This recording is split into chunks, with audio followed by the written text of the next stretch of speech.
and the pound sterling fell to the dollar finally at Bretton Woods after a transitional period of the war years. It fell. And when Britain, and we've got, where's Andy?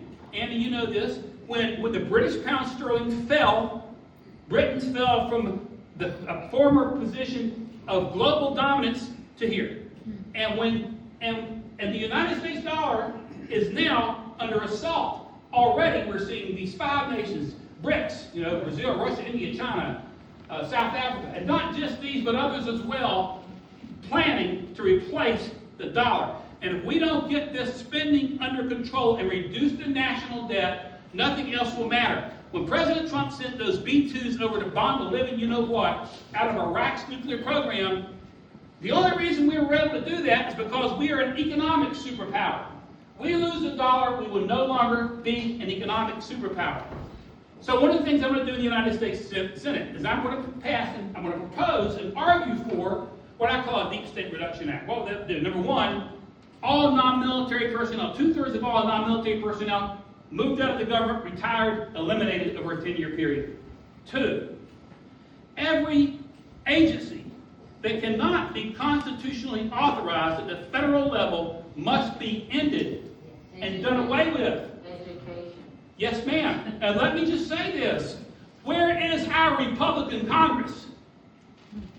And we got to call our Congress out when they're not performing.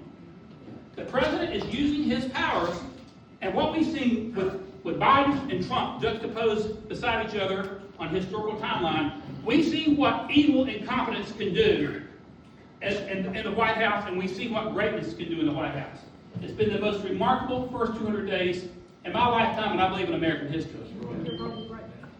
But he's using executive orders, and if they ever take power again, it's like if the Congress, which created the worthless Department of Indoctrination, Education, did I say indoctrination? Was that a Freudian slip or a That was that. That's the truth. The Congress thrust it on us in 1980 in the last few months of the Carter administration, before Ronald Reagan came in, and it's done nothing to produce disastrous results. If this Congress doesn't kill it, it won't do any good. It'll be just like taking a cancer, and hitting it with radiation, and maybe it's in remission, and then it comes back. You've got to kill it, and you've got to take these agencies out. And Congress must have the will to do it. You see, the reason it's important to send warriors to the Senate and warriors to the Congress is because our constitutional scheme, with its 7 articles and 27 amendments, when you look at the first 3 amendments, the first 3 articles establishing the federal government, what's Article 1? The Congress is established in Article 1, not the presidency. This was never meant to be a presidential-centered federal government, because it's meant to be a small federal government to provide for our common defense, promote the general welfare, and ensure the blessings of liberty for ourselves and prosperity. Limited.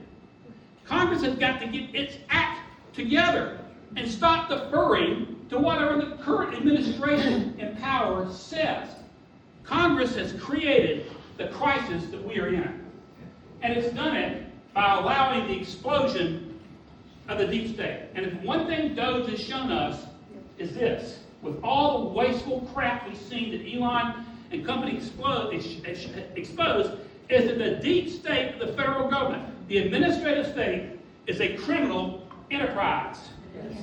And it must be taken down, and it must be taken out, and we must go to war against it.